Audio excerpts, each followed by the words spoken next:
primeira vez que eu assisti Donnie Darko foi em 2004. Eu tinha 17 anos, acabado de me formar na escola e estava trabalhando como atendente na maravilhosa e lendária locadora de vídeos e DVDs, K-Video. A K-Video foi uma das minhas escolas de cinema. Esse filme, especificamente, foi indicação de um colega. Como eu não sabia nada sobre ele, e pelo tom um pouco sombrio na capa, deduzi que era terror ou alguma coisa parecida. Eu lembro até hoje de pausar o filme logo no início, na primeira cena em que o Donnie ouve a voz do coelho e levanta da cama. Eu achei tão assustador que eu pensei, melhor assistir de manhã, né? Com luz do sol, barulho de passarinho. No dia seguinte eu assisti ele inteiro e minha vida mudou. Poucos filmes atingiram tão profundamente aquilo que eu acredito ser o cerne das minhas inquietações existenciais. Durante muito tempo eu fiquei revisitando esse filme, pelo menos 1 ou 2 vezes por ano, e mostrava para todos os meus amigos quando eu tinha oportunidade. Eu dizia que tem gente que acredita na Bíblia, mas eu acreditava em Donnie Darko. Essa frase pode até parecer esquisita, mas eu acho que vocês vão entender. É difícil definir a sinopse desse filme. What is the movie about? A nice specific question. Wow.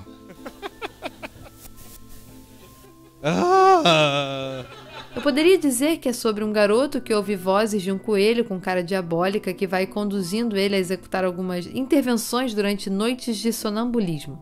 Intervenções essas que vão acabar por criar uma cadeia de acontecimentos que parecem estar se encaminhando para um fim pré-determinado. Posso dizer também que Donnie Darko é sobre um jovem nihilista que sofre de depressão, variação de humor e sonambulismo, que em meio a um processo de tentar se entender dentro desse momento conturbado da adolescência, se apaixona e começa a se interessar por viagem no tempo.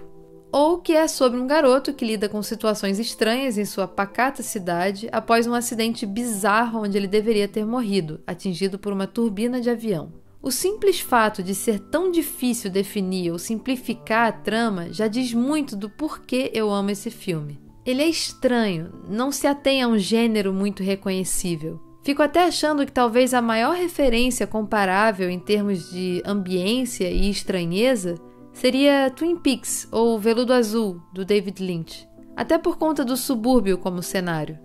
Como esse é um daqueles filmes que eu vi inúmeras vezes e que eu poderia ficar comentando sobre cada pequeno detalhe, até porque parte do amor que eu sinto por ele vem do fato de nada ali ser por acaso.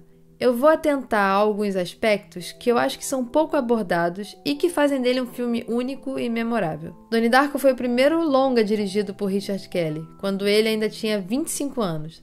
Na época, o filme foi um fracasso de bilheteria, mas com o tempo, e sobretudo depois do lançamento em DVD, acabou gerando uma massa de fãs. Desde aqueles que se identificaram com a representação super complexa dos conflitos da adolescência, até os mais interessados em desvendar a mitologia e as teorias científicas que dão liga à história. Seja como for, Donnie Darko se tornou um ícone de sua geração e continua até hoje conquistando adoradores e curiosos, por sua originalidade, sua trama intrincada e sua impecabilidade cinematográfica. Desde o lançamento, em 2001, Kelly só dirigiu mais 2 filmes, o desastroso Southland Tales e o desmerecido, porém muito maneiro, A Caixa. Muita gente acha Donnie Darko complicado demais ou pretensioso. Para mim, é um filme extremamente inteligente e que acredita na inteligência e na sensibilidade do espectador. Mas, mais do que isso, que não depende desse suposto entender tudo para ser apreciado. A maioria dos vídeos que vocês vão encontrar por aqui no YouTube é de gente explicando o filme. Apesar de eu empatizar com a necessidade de destrinchar e justificar cada pontinho da sua mitologia interna, eu sinceramente acho que a beleza e a genialidade de Donnie Darko ultrapassam essa fixação pela escrutinização e por uma suposta compreensão. Mas, enfim, quem sou eu para julgar? Na época eu assisti o corte do diretor com comentários, as cenas extras e estendidas, eu li o livro da Roberta Sparrow no site oficial. Tudo isso para tentar mergulhar mais ainda no universo e na filosofia criados por Richard Kelly. Ah, sim, gente, importante. Se você ainda não viu o filme, assiste antes, depois volta aqui. Não se prive dessa primeira experiência mais pura, por favor. Ok, então vamos lá. Apesar de ter sido idealizado em 2000, a história se passa em outubro de 1988. Para além do muito comentado simbolismo que o número 8 agrega ao filme por fazer alusão ao signo do infinito, fazendo um wink-wink para questões de temporalidades, loopings e tudo mais, 1988 tem também um peso muito forte na caracterização do momento histórico. Não apenas os anos 80 marcaram o imaginário da infância e da adolescência do diretor, como foi também um período que, apesar da forte alienação cultural devido ao conservadorismo político radical e atrofiador, representado pelas figuras de Ronald Reagan e Margaret Thatcher, no qual reinava a hipócrita rigidez moral e econômica, o fortalecimento do individualismo, a luta contra as drogas e o crescimento do consumo e da propaganda, foi também o berço de muitas obras, livros e filmes que usaram o subterfúgio da história e do storytelling para questionar o status quo e motivar o pensamento crítico. Muitos desses filmes e livros usavam a fantasia, a ficção científica ou o terror para traçar paralelos entre a história e a realidade. E essa capacidade de imaginar como fonte de inspiração e reconhecimento de si e do mundo à nossa volta é um dos grandes, porém pouco comentados aspectos de Donnie Darko. I just don't see the point in crying over a dead rabbit. Who never even feared death to begin with. You're wrong. These rabbits can talk. They're the product of the author's imagination, and he cares for them, so we care for them. Otherwise, we've just missed the point.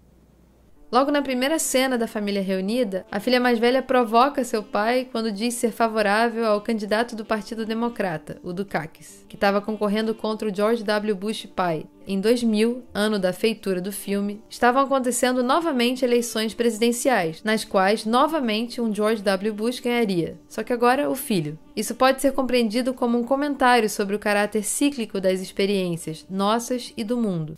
We were making the film on the eve of an election as well. So it was like this connective tissue between two timelines. Não à toa estamos vivendo isso novamente. Falar sobre Donnie Darko, mesmo quase 20 anos depois do filme ser lançado, se faz atual e relevante, porque, como diria Marx, a história se repete, primeiro como tragédia e depois como farsa. O filme se divide em duas tramas principais: a trama pessoal e emocional de Donnie e aqueles à sua volta, e a trama da fantasia, ou ficção científica. As duas caminham juntas, cada uma motivando a transformação necessária na outra e encaminhando a narrativa e a personagem para o seu destino final. O uso da palavra destino aqui não é à toa. Nem o uso da música Killing Moon do Echo and the Bunnymen, Echo e os Homens Coelho, que basicamente está falando sobre a inevitabilidade do destino e a necessidade de se entregar a ele. Essa música, que na versão original das salas de cinema foi usada no que seria o prefácio do filme, vai pautar o aspecto trágico da narrativa. E quando eu digo trágico, eu não estou querendo dizer muito triste ou terrível, como usualmente as pessoas dizem, mas no sentido original da tragédia grega, no qual o herói caminha implacavelmente para o seu desfecho anunciado. Entretanto, o filme complexifica e atualiza esse aspecto, trazendo o questionamento sobre o livre-arbítrio. Pode parecer que Donnie não tem muita escolha ou que está ordenado pela figura do coelho, mas apesar de tudo parecer se passar numa área cinzenta entre consciente e inconsciente, há indícios de um processo de decisão pessoal para as suas ações. Então, diferente de muita gente que pensa que o filme está defendendo a impossibilidade da escolha, eu acho que, pelo contrário, ele entende a sua incumbência, entende que deve se sacrificar pelo bem da humanidade e escolhe isso. Não é difícil traçar um paralelo aqui com a narrativa de Jesus Cristo, que também passou por um processo de aceitação, escolha e sacrifício por um bem maior. E o que eu acho mais interessante aqui é que, novamente, o filme problematiza e complexifica isso, fazendo do nosso grande herói um adolescente, cheio de tesão, raiva e arrogância. Mas talvez, ao combinarmos sua rebeldia e inadequação com a intuição de que há mais coisas entre o céu e a terra do que pode imaginar nossa vã filosofia, ele se torne o candidato ideal para cumprir essa difícil tarefa. Porque, como vai mostrar o filme, o heroísmo vem da empatia e do autossacrifício. Para chegar a essa decisão, ele precisa sair do estado de niilismo e apatia, passar por um processo de amadurecimento e de despertar para um outro nível de consciência, e precisa sentir coisas que elevem sua experiência para além das superficialidades materiais. Aí que entra Gretchen Ross, o coelho, o amor e os Smurfs. O amor é a chave para um tipo de entendimento que vai além da racionalidade. Ele habita o mistério e o inexplicável. E se importar com Gretchen é a chave para se importar com toda a humanidade. Além de ser também a porta de entrada para experienciar uma coisa que eu acho central na mensagem do filme e que foi eternizado pela canção Nature Boy. A maior coisa que você aprenderá é amar e ser amado. E eu adoro que o filme use o sexo como a culminação desse sentimento e dessa entrega. Logo depois da cena em que fica subentendido que o Donnie e a Gretchen transaram, eles aparecem totalmente plenos. E é então que ele vê a materialização do destino da Gretchen e meio que entende o que deve ser feito. Ele sabe que o tempo está acabando e corre para o destino trágico, meio sabendo, meio intuindo as consequências. A partir daí, cada ação do Donnie já é quase mecânica, como se ele estivesse apenas cumprindo seu papel naqueles acontecimentos e seguindo as pistas. Uma das maiores referências do filme, que é também uma dessas pistas espalhadas, é a animação de 1982, O Último Unicórnio. Sobre uma unicórnio que, depois de transformada na forma humana para se proteger de uma outra criatura mágica, começa a esquecer seu propósito original de salvar os outros unicórnios e se vê querendo abrir mão disso para seguir dentro da forma humana, desistindo da sua imortalidade para viver um grande amor. O amor, tanto aqui quanto em Donnie, é a chave do portal e da renúncia ao mesmo tempo.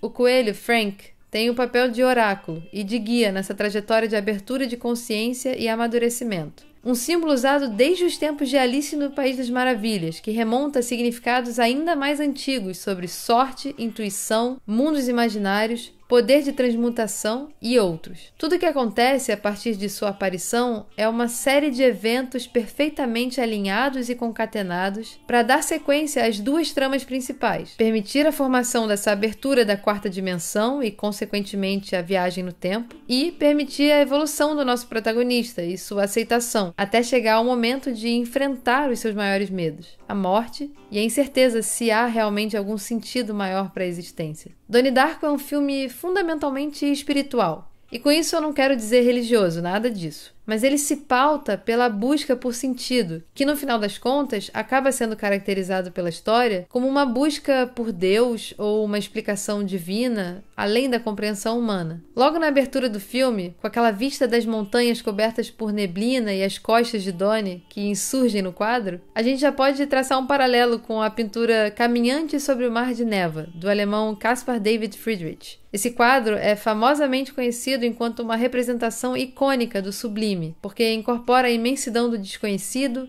a humildade do homem perante o mistério, o encantamento diante da exuberância da natureza e o embate de sentimentos entre fascínio e inquietação, desejo e medo. A espiritualidade aqui não tem nada a ver com a menção que eu fiz mais cedo, comparando com a trajetória de Jesus, até porque essa lógica já foi repetida em inúmeras histórias, como uma das possibilidades da jornada do herói. A relevância desse tema vem embasada por cenas pontuais, que fazem questão de frisar essa busca e esse embate interno de Donnie. I mean, I'd like to believe I'm not, but I've just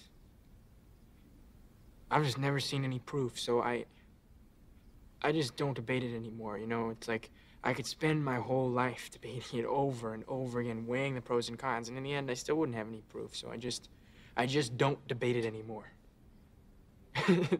It's absurd. The search for God is absurd?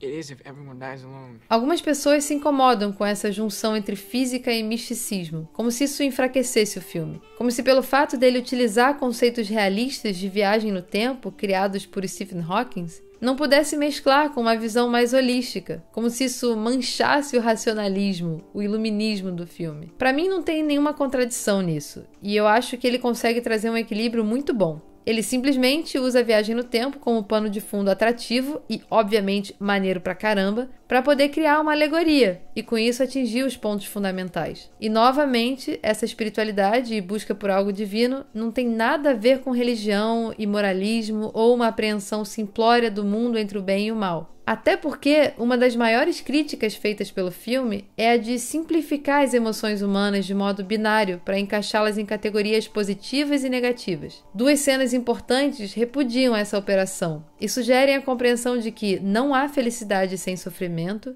And did you stop and think that maybe infants need darkness? that maybe darkness is part of their natural development? E de que todos os sentimentos dentro desse complexo espectro são parte necessária da experiência humana. You can't just lump everything into these two categories and then just deny everything else. O moralismo rígido vai ser retratado não apenas como motivador de censura e aprisionante do pensamento, como também fonte de hipocrisia. É só a gente lembrar que as personagens que mais defendem os valores religiosos, moralistas e conservadores são as mais terríveis, insensíveis, babacas e falsas da história. As personagens de Drew Barrymore e Noah Wyle representam a exceção ao projeto de educação alienante, prescrito pelo currículo escolar, que tem como desejo e fundamento manter as pessoas obedientes e conformadas. Eles enxergam a superficialidade do mundo e por isso tentam impulsionar os jovens a uma autonomia intelectual, a curiosidade, ou, mais especificamente no caso de Donnie, a questionar, se importar e ir além daquilo que é permitido. O livro Os Destruidores, de Graham Greene, é um grande símbolo dessa rebeldia anárquica. No conto, uma gangue de jovens destrói completamente de dentro para fora uma casa que representava quase uma resistência aristocrática. Uma beleza imponente e improvável de uma construção que havia resistido aos bombardeamentos da guerra. Não apenas eles tratam os procedimentos de modo quase cirúrgico, se remetendo à destruição como um ato de criação, como também o fazem como uma certa ironia e um gesto simbólico contra a tradição. O pai de Donnie claramente se orgulha da clareza e impetuosidade do filho. A mãe também, mas acaba se sentindo constrangida mais facilmente pela expectativa social do que é certo e errado. A doutora Thurman, interpretada pela belíssima Catherine Ross, muito conhecida por sua participação em A Primeira Noite de um Homem, outro ícone do cinema desse tipo de filme sobre amadurecimento, rebeldia contra a conformidade e hipocrisia do mundo adulto, parece querer instigar Donnie a se entregar à metafísica e encontrar o substrato mais profundo dessa experiência. E ela também tem outro papel muito interessante, porque na versão do diretor,